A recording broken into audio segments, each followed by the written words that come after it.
Welcome to the 2012 Leadership Launch. We're thrilled you've joined us and excited to share this time with you. Just a short time ago, Melaleuca marketing executives from all over the world gathered in Salt Lake City for 3 days of training and celebration at Melaleuca's annual convention. We were trained by the best and inspired by their messages. Today, we're going to share a few of those messages with you along with several important announcements we made at convention. Perhaps you've heard the term, changing the game. Whenever I hear the term changing the game, I think of someone who takes a game, a product, a market, or a process and completely moves it to an entirely new level, changing the game from the way it was played to a new, higher level of performance. There are so many examples in history of those who have changed the game. For example, Ford Motors changed the game nearly a century ago with the advent of the Model T and making automobiles simple, reliable, and more affordable. Or like Roger Bannister. In 1954 at Oxford University, Roger ran the mile in 3 minutes and 59 seconds, breaking the 4-minute barrier. Since then, hundreds of runners have followed, but Roger changed the game in track and field. One of my favorite stories of changing the game happened in 1967 at the annual running of the Boston Marathon. Since it began in 1897, the Boston Marathon has been the standard of marathon running. But throughout its history, it was a race that only men ran, and it was believed only men could run. That was until Kathrine Switzer showed up and changed the game.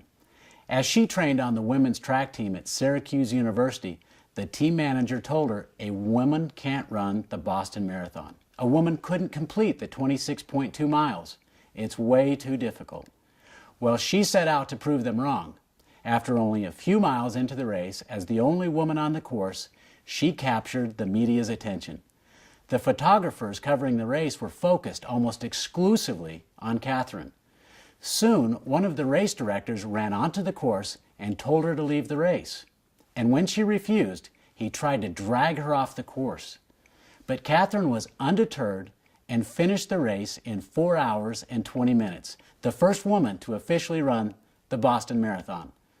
A few years later, 4 women would follow her example and finish the Boston Marathon. Kathrine herself ran the Boston Marathon again, finishing in a time of 2 hours and 51 minutes.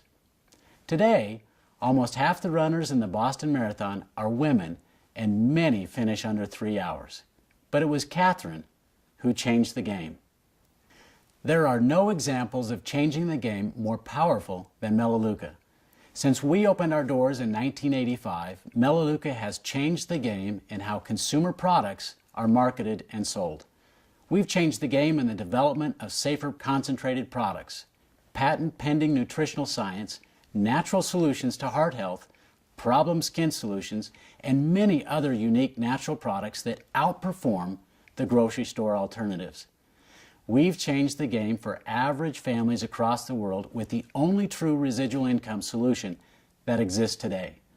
We've changed the game for moms and dads who want to be at home, full-time income earners who need a plan B to meet the financial needs in their home, thousands who want to find the freedom of being debt-free, and those who are seeking a solid and secure retirement. Regardless of their background or employment, Melaleuca is changing the game for teachers, realtors, construction workers, bankers, and people from all walks of life. They have a realistic way to build an ongoing residual income that can change life circumstances in a meaningful and significant way. Let me give you an example. In 1994, Executive Director 7, Ray Morris, found himself a divorced single father of 2 children struggling to make ends meet.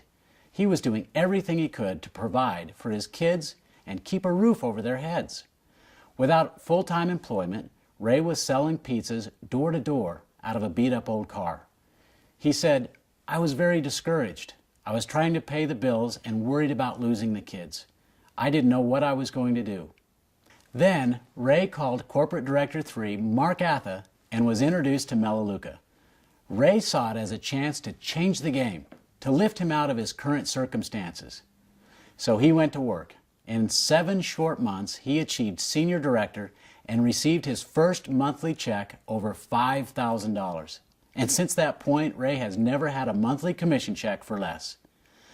To date, he's earned $4,139,000 with Melaleuca. Ray has raised 2 wonderful children and has been part of their life every day. Our hope today is that you'll set some goals and make a decision to use your Melaleuca business to enhance your life. If you'd like to change a few things, get out of debt, maybe have more time freedom, or improve your retirement, we'd love to help you change your game. Well, it's not by chance that Melaleuca is changing the game. In 1985, Frank Vandersloot started his company with a mission of enhancing lives. His vision was to help the average family change the game through their hard work and give them a proven way to reach their goals. And over the years, hundreds of thousands have joined Frank and carried that mission around the world. Frank gave an inspiring message at convention. How better to catch the spirit and the message from convention than to listen to Frank as he spoke to everyone in attendance in Salt Lake City. Let's talk about changing the game. There's many ways that we change the game. This theme, changing the game, is such an appropriate theme for this convention because we are indeed changing the game. Besides changing lives, we're changing how lives are led. We're changing how business is done. We're changing how our competitors have to reply to all the things we're doing. Melaleuca is the first company in 60 years to break into the consumer goods marketplace in the United States. We talked about that at the last convention. I think it's still an awesome thing to realize. No company in the United States in the last 60 years has been able to establish itself in any way whatsoever, with any kind of volume whatsoever in consumer goods. Why? Because the mass marketers have tied it up. They were smart in some of the things they've done. They were also foolish in a couple of things, which I'll mention in a minute. They made some decisions, Procter & Gamble, way over 100 years ago. They said, we are going to develop and manufacture and market products, but we will let the retail outlet establish the relationship with the customer. That was a mistake. It worked for over 100 years, but they didn't realize that some of these retail outlets, these stores, would team up and build chains that someday would become larger than they are. They just thought they were going to deal with ma and pa stores. Just mom and pop stores. They didn't realize that there would be Walmarts and Costco's someday. So, how did that affect them? The name of the game for these competitors, these mass marketers, was shelf space. Shelf space in the retail store. That's what controlled them. They could go into any little store, even the Safeways and the Albertsons, and push themselves around, and they could demand shelf space. No problem. And they took over and captured the shelf space. And if you want to break into consumer goods, you can't do that unless you've got shelf space in a grocery store. Can you imagine how we would have ever got any shelf space in a grocery store? Would you put our tea tree bottle up there someplace? It would never work.